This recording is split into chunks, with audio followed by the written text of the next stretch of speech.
35 సంవత్సరాలు కష్టపడితే కూడా ఫైట్ చేస్తే కూడా ఎమ్మెల్యే కాని వాళ్ళు తెలుగు రాష్ట్రాల్లో చాలా మంది ఉన్నారు. రాజకీయ జీవితం లేని వాళ్ళు, అట్లే వదిలేసుకున్న వాళ్ళు పాపం చాలా మంది ఉన్నారు. జస్ట్ 33 సంవత్సరాలకు మీకు పార్లమెంట్కి పోటీ చేసే అవకాశం వచ్చింది. తెలుసా మీకు ఏలూరు పార్లమెంట్ మొత్తం తెలుసా? Eluru parliament 2006 to 2009 ZP chairman చేసినప్పుడు నేను ఎక్కువ ఏలూరులో కూడా ఉండేవాడిని అండి. అప్పుడు మొత్తం జిల్లా మొత్తం అప్పుడు నరసాపురం ఏలూరు పార్లమెంటు వెస్ట్ గోదావరి డిస్ట్రిక్ట్లోకి వచ్చేవి. సో అప్పుడు చాలా ట్రావెల్ చేయడం జరిగింది. పొద్దున్నే క్యారేజీ పెట్టుకుని కార్లో ఏలూరు నుంచి బయలుదేరి పోలవరం దాకా వెళ్ళి బ్యాక్ వచ్చిన రోజులు కూడా ఉన్నాయన్నమాట, అక్కడ పనులు అవన్నీ చూసుకుని. సో నాకు ఈ పార్లమెంట్ అనేది అసలు కొత్త కాదు, అలవాటే. ఓకే. అక్కడ ఉన్న లోకల్ నాయకులు కూడా చాలా మంది కలవడం జరిగింది, మాట్లాడడం జరిగింది. మళ్ళీ కూడా అందరూ నాకు ఫోన్ చేసి మీరు వచ్చారు, మాకు చాలా హ్యాపీగా ఉందని చెప్పి యాక్సెస్ అనేది ఉంది. Plus Denduluru constituency is a very big constituency in Eluru parliament అండి. ఆ కాన్స్టిట్యున్సీ మొత్తం నేను తిరగడం జరిగింది 2014లో ఎలక్షన్స్ టైంలో. సో అక్కడ కూడా నాకు చాలా మంది ఎప్పుడు టచ్లో ఉంటారు. సో వాళ్ళందరూ కూడా దే ఆర్ ఎక్సైటెడ్ అనమాట వర్క్ కలిసి పనిచేయడానికి. జగన్మోహన్ రెడ్డి గారికి ఏలూరు పార్లమెంట్ని గిఫ్ట్గా ఇవ్వాలని చెప్పి చెప్తా ఉన్నారు. సో దట్స్ అలా జరుగుతుంది. మిగతా అంతా వెల్కమ్ చేస్తున్నారు ఎమ్మెల్యేలు అంతా, పార్టీ ఎమ్మెల్యేలు అందరూ. లైక్ ఆల్ నాని గారు డాడీ కంటే ముందు ఎమ్మెల్యే అయ్యి 2009 నుంచి చూస్తా ఉన్నాను ఆల్ నాని గారిని. లిటరలీ చెప్పాలంటే నన్ను కొడుకులా చూసుకుంటున్నారు. అండ్ అబ్బాయి చౌదరి గారు అయితే నన్ను ఒక బ్రదర్లా చూస్తున్నారు. వాసుబాబు గారు మాకు ఫ్యామిలీ ఫ్రెండ్ అనమాట. సో ఆయన బాగా చూస్తూ ఉన్నారు. అలానే కైక్లూరు ఎమ్మెల్యే డిఎన్ఆర్ గారు బాగా తెలుసు.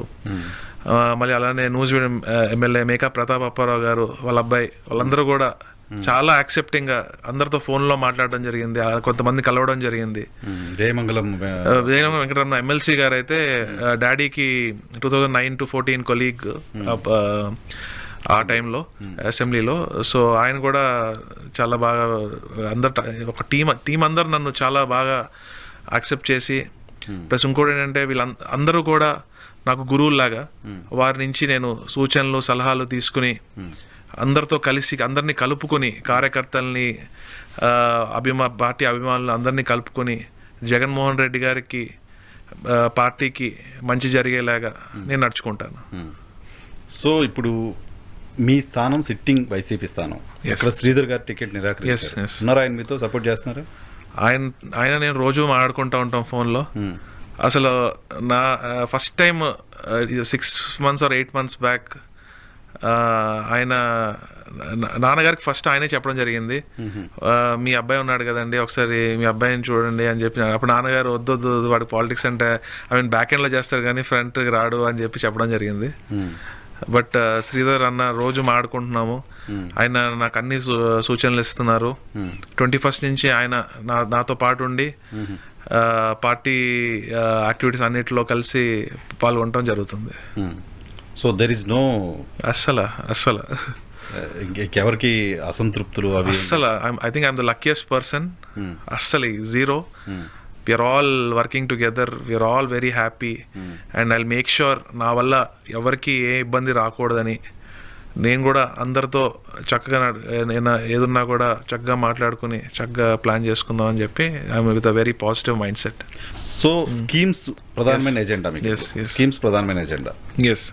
ఆ స్కీమ్స్ ని వాలంటీర్లు ఇంప్లిమెంట్ చేస్తున్నారు. వాలంటీర్ పైన రకరకాల విమర్శలు, అటువంటి వాలంటీర్ల పైన విమర్శలు మీ జిల్లాలో పవన్ కళ్యాణ్ గారు చేశారు. అవును. వాలంటీర్ సిస్టమ్ వల్ల మెయిన్ బెనిఫిట్ పొందుతున్నది ప్రజలండి. ఇక్కడ తెలంగాణలో మొన్న మనం చూసాం, దరఖాస్తు చేసుకోవడానికి కిలోమీటర్ల క్యూలు. అదే ఆంధ్రాలో అయితే వాలంటీర్ ఇంటికి వెళ్ళి వాళ్ళ వీధిలో ఉన్న వాళ్ళ కమ్యూనిటీలో ఉన్న ఒక మెంబర్, వాళ్ళు కూడా ప్రజలే, వాళ్ళు చక్కగా వెళ్ళి దరఖాస్తు తీసుకుని సచివాలయంలో సబ్మిట్ చేసి వెంటనే పని చేసి తీసుకొచ్చి ఇంటికి ఇస్తున్నారు, హోమ్ డెలివరీ చేస్తున్నారు. ప్రపంచంలోనే ఎక్కడా లేదండి ఇలాంటిది. ఈవెన్ డెవలప్డ్ కంట్రీస్లో కూడా ఈ సిస్టమ్ లేదు. అలాంటిది జగన్మోహన్ రెడ్డి గారు ముందు చూపుతో ఇలాంటి సిస్టమ్ పెట్టి అవ్వాతాతలు కష్టపడకుండా ఇంటికి వచ్చి డబ్బులు ఇస్తుంటే దీని గురించి ఇలాంటి కామెంట్స్ చేయడం, అసలు జనరలైజ్ చేసేయడం, అందరూ ఇలా చేస్తున్నారు అని, అది చాలా ఏదో అవగాహన లేకుండా మాట్లాడినట్టు అనిపించిందండి నాకు. అసలు చాలా బాధేసింది. ఎందుకంటే ఎంతోమంది అవ్వాతాతలు నేను గడపకి వెళ్ళినప్పుడు అడగకుండానే మా వాలంటీర్ పద్మ బాగా చేస్తుందని వాళ్ళు చాలా బాగా చెప్తా ఉన్నారు. కానీ ఇలాంటి విన్నప్పుడు చాలా బాధ వేసింది అనమాట. సో ఇప్పుడు వాలంటీర్లు మీ పార్టీ ప్రచారానికి వాడుకుంటారా మీరు ఇప్పుడు? అలా ఏం ఉండదండి. అదే కదా టీడీపీ మేజర్గా చేస్తున్న విమర్శ పైన. ఇప్పుడు పార్టీ కార్యకర్తలు ఉంటారండి, అందరినీ అందరూ ఇన్ఫ్లుయెన్స్ చేయలేరు కదండి. ప్రజలు పిచ్చోళ్ళు కాదు, వాళ్ళకి ఎవరికి ఓటేయాలని ఉందో వాళ్ళకే ఓటేస్తారు. ఒక్క వాలంటీర్ వెళ్ళి మొత్తం ఇన్ఫ్లుయెన్స్ చేసే అయిపోతుంది అనుకుంటే that's not gonna happen. So మీకు యూఎస్పీ ఏంటి ఎలక్షన్లో? యూఎస్పీ జగన్మోహన్ రెడ్డి గారు స్కీమ్స్. అవును, అంతే స్కీమ్స్ అండి. ప్లస్ అట్లానే పోర్ట్స్ కడుతున్నారండి జగన్మోహన్ రెడ్డి గారు. 4 పోర్ట్స్ మన పార్లమెంట్ స్టేట్లో 974 kilometers అనుకుంటా మనకి కోస్ట్ లైన్ ఉంది, which is very big advantage for our state. 4 ports develop చేస్తున్నారు. అలానే హార్బర్స్ కూడా వస్తున్నాయి. సో దానివల్ల ఏంటంటే ఇప్పుడు ఎక్కడైతే హార్బర్స్ ఉన్నాయో అక్కడ ఫుడ్ ప్రాసెసింగ్ యూనిట్స్ వచ్చి మళ్ళీ ఎక్స్పోర్ట్ అయ్యేలాగా, మనకి ఫారెన్ ఇన్కమ్ వచ్చేలాగా. అలానే ఎక్కడైతే పోర్ట్స్ పెడుతున్నారో దాని చుట్టూ ఎన్నో ఇండస్ట్రీస్ లాంటివి రావడం జరుగుతుంది.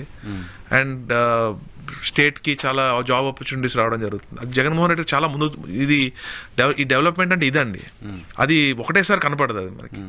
ఇప్పుడు పోర్ట్స్ వల్ల వచ్చే ఇంట్రెస్ట్ వస్తే ఆటోమేటిక్గా జాబ్స్ వస్తాయి. హైదరాబాద్, బెంగళూరు, చెన్నై వెళ్ళక్కర్లేదు. ఓకే. సో అక్కడే మనకి చాలా జాబ్ ఆపర్చునిటీస్ రావడం జరుగుతుంది. సో నేను ఇది చూశాను యాక్చువల్లీ. సో మన స్టేట్ కంటే చిన్నది యూకే. యాక్చువల్లీ యూకేకి ఆల్మోస్ట్ 100+ పోర్ట్స్ ఉన్నాయి. కానీ మనకి గతంలో పోర్ట్స్ మీద ఇంత కాన్సన్ట్రేట్ చేస్తుంది ఎందుకంటే to get money in and trade పెరుగుతుంది ఆటోమేటిక్గా. అప్పుడు మన స్టేట్ ఇంటర్నేషనల్ ట్రాన్సాక్షన్స్ పెరుగుతాయి.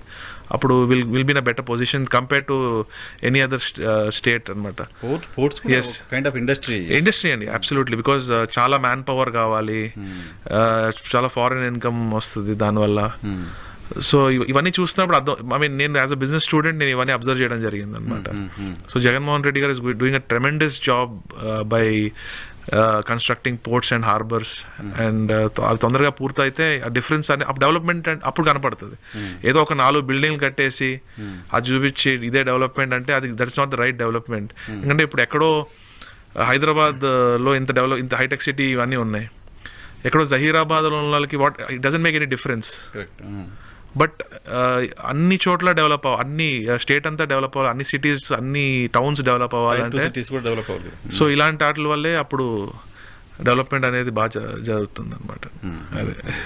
సో దాన్ని ప్రజల్లోకి తీసుకెళ్లడంలో ఇంకా ఎఫెక్టివ్గా పనిచేయాల్సిన అవసరం ఉందని చెప్పి అనుకుంటున్నారా? మాకు ఎల్లో మీడియా లాగా అయితే మేము ఎల్లో మీడియా ఉంది కాబట్టి వాళ్ళు ఏదో బురద వేస్తూ ఉంటారు. బట్ అయినా వీఆర్ స్టిల్ ట్రయింగ్. ఇంకా చెప్పడం ఎక్కడికి వెళ్ళినా ఏ మీటింగ్లకి వెళ్ళినా నేను కూడా దీని గురించి తప్పకుండా చెప్తా ఉన్నాను కూడా. నాన్నగారు కూడా తప్పకుండా దీని గురించి అన్నిటి గురించి చెప్తారు. సో యంగ్స్టర్స్ కూడా మేబీ నేను యంగ్స్టర్ కాబట్టి నేను చెప్తే even youngsters will understand and I hope it makes a difference. యూత్లో బాగా నెగిటివ్ ఉంది ప్రభుత్వానికి, జాబ్ క్యాలెండర్ వేయలేదు, ఇంకా ఏదో మాట్లాడుతూ ఉన్నారు. దాన్ని ఎలా కౌంటర్ చేస్తారు?